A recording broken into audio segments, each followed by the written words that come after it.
Bom dia, graça e paz, meus queridos irmãos, abençoados do Senhor. Pastor Leonardo Chagas, sempre compromissado com o novo pacto de melhores e superiores promessas. Gostaria de dar um recado para você logo aqui no começo da minha mensagem. Se inscreva no canal. É muito importante você se inscrever no canal para que o canal tenha mais acesso e ele possa crescer cada vez mais. Dê a força aí para o seu querido pastor se inscrever no canal Pastor Léo. É uma alegria imensa estar aqui com vocês para poder produzir para o seu coração conhecimento teológico, conhecimento da graça de Deus, conhecimento que estava oculto, como disse Paulo, antes dos tempos eternos, está sendo revelado através do conhecimento e da palavra da graça de Deus. Hoje eu gostaria de falar com vocês sobre o apóstolo São Paulo. Sem Paulo não existiria cristianismo. Esta é uma mensagem que eu gostaria de compartilhar, esse é o tema. Sem Paulo, sem o apóstolo Paulo, não existiria cristianismo. Primeiramente, eu gostaria de dizer que Paulo foi o difusor, foi ele que propagou o cristianismo. Antes de Jesus morrer na cruz do Calvário, o que vigorava em Jerusalém era o judaísmo. O próprio apóstolo Mateus, Marcos, Lucas, João, André, Filipe, os discípulos de Jesus, os apóstolos de Jesus, eles viveram o judaísmo. Não existia igreja, nem eram chamados de cristãos. Eles foram chamados de cristãos lá em Antioquia da Pisídia. Então, Deus levanta um homem chamado Paulo, ou melhor, Saulo. O nome dele era Saulo de Tarso. Depois da sua conversão, o nome dele passa a ser Paulo de Tarso, na Cilícia, na Turquia. Paulo nasceu na Cilícia, na Turquia. Hoje corresponde à parte central da Turquia, no Oriente, no extremo Oriente. Eu gostaria de dar um versículo para os irmãos, que está em Romanos capítulo 15, versículo 16, que diz assim, Romanos capítulo 15, versículo 16. Para que eu seja ministro de Cristo Jesus entre os gentios, no sagrado encargo de anunciar o Evangelho de Deus, de modo que a oferta deles seja aceitável, uma vez santificada pelo Espírito Santo. Então o apóstolo São Paulo está deixando bem claro aqui, neste texto, que ele foi designado por Deus para pregar para os gentios. O apóstolo São Paulo foi um teólogo, foi um erudito, ele tinha a capacidade de pregar para os gentios, para reis, imperadores, para os patrícios. Ele, na Bíblia Sagrada, escreveu 14 epístolas, de Romanos até Hebreus. Ele foi o propagador do Evangelho. Não estou excluindo os outros apóstolos, não. Os outros apóstolos foram importantes, sim, no tempo deles. O próprio Jesus disse, em Mateus capítulo 10, versículo 5, não tomeis rumos aos gentios. Falou para os apóstolos. Mas de preferência procurai as ovelhas perdidas da casa de Israel. Então, se Jesus disse isso, significa o quê? Que Paulo foi levantado por Deus para pregar o evangelho para os gentios. Por isso que Paulo, ele se comporta como o apóstolo dos gentios. Você pode até ler Atos capítulo 9 sobre a conversão dele. O apóstolo São Paulo era um perseguidor de cristãos. A Bíblia diz que ele arrastava homens, mulheres e prendia no cárcere. Deixavam eles presos no cárcere. Paulo era inescrupuloso com os cristãos.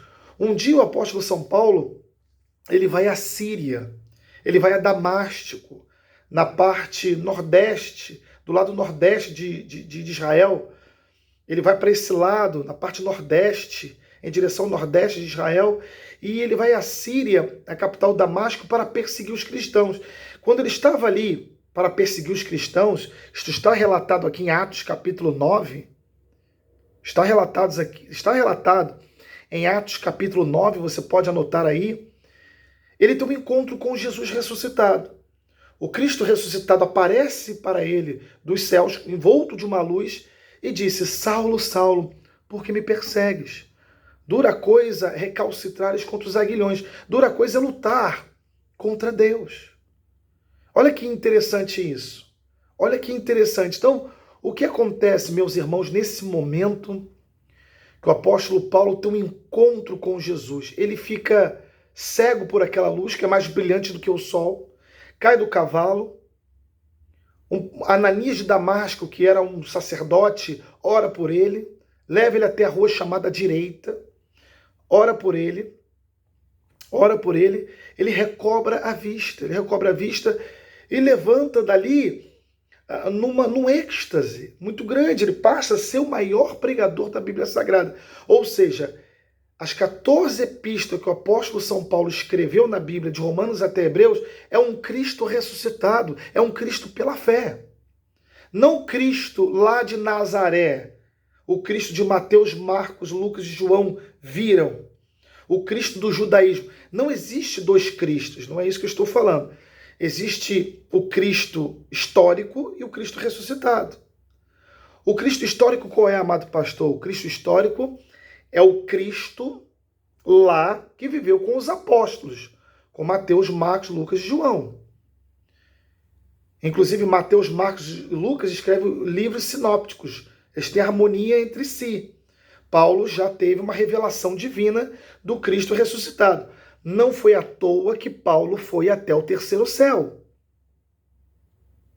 O apóstolo São Paulo foi até o terceiro céu. E lá no terceiro céu, passou a estratosfera, a toposfera, a atmosfera, chegou ao trono de Deus, ele tem a revelação da graça. O próprio Deus dá a revelação da graça a Paulo.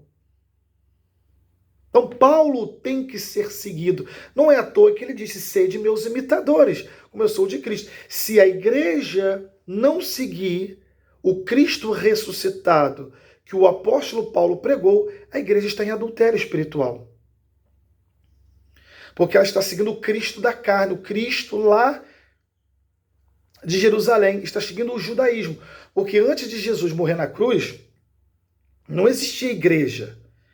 Existia o quê? Existia judaísmo, religião, jejum, guarda de sábados, sacrifícios, vigílias, mikvês, tanques de mergulho, mikvês, e as pessoas faziam aquilo. Aquilo era um costume judaico. Foi isso que os apóstolos viram.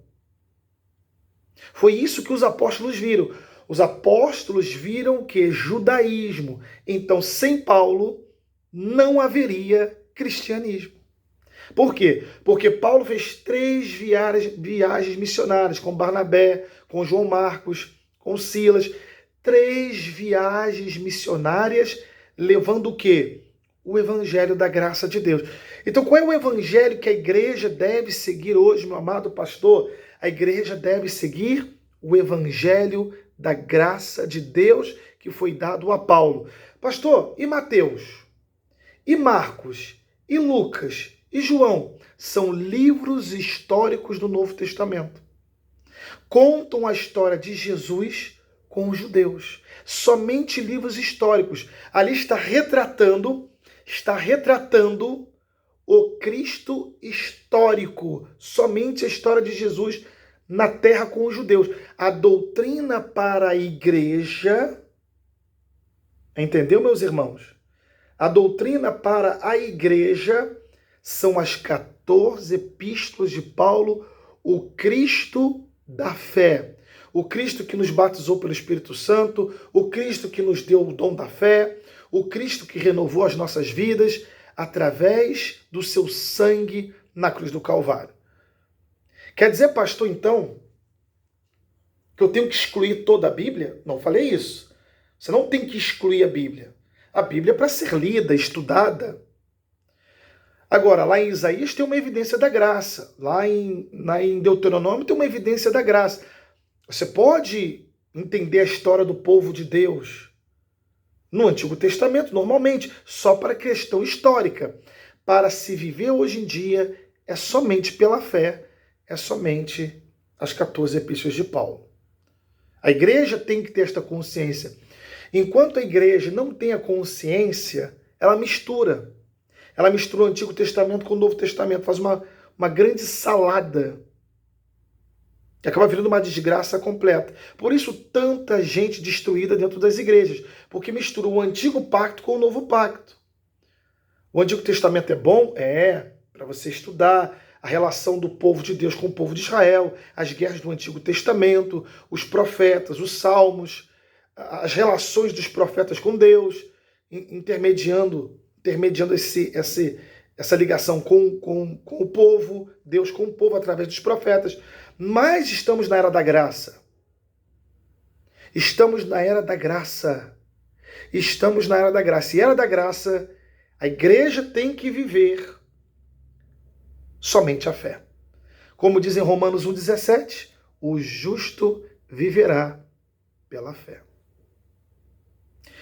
Romanos 16, 25 diz assim a palavra do Pai: ora, aquele que é poderoso para vos confirmar, segundo o meu evangelho. Preste atenção, o apóstolo São Paulo, ele já traz para ele o evangelho. Então ele disse que nós temos que seguir o evangelho dele. O evangelho dele. Por isso muitas confusões dentro das igrejas. É o evangelho de Paulo. Ora, aquele que é poderoso para vos confirmar segundo o meu evangelho e a pregação de Jesus Cristo, conforme a revelação do mistério guardado em silêncio nos tempos eternos. Então, meus amados, creia nisso. Paulo trouxe realmente uma palavra diferente, que é a graça de Deus. Enquanto a igreja não ter olhos iluminados e entender que nós temos que ver somente pela fé, sem os sacrifícios judaizantes, sem a circuncisão, sem o concílio de Jerusalém. Você lembra do concílio de Jerusalém?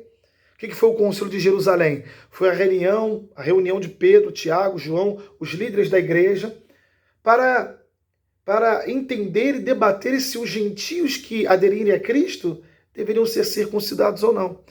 Então, eu não tenho que ser circuncidado para ter Cristo.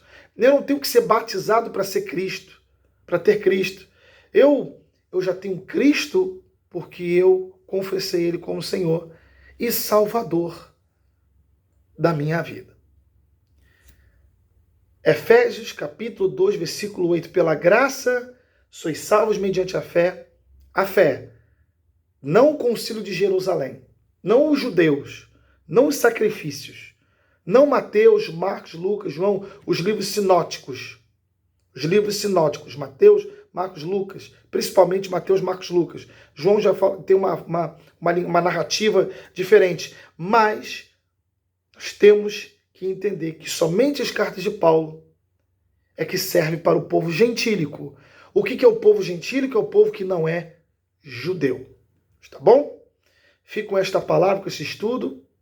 Não se esqueça de se inscrever no canal e deixe lá o seu comentário, a sua dúvida, que em breve eu respondo. Forte abraço, graça e paz.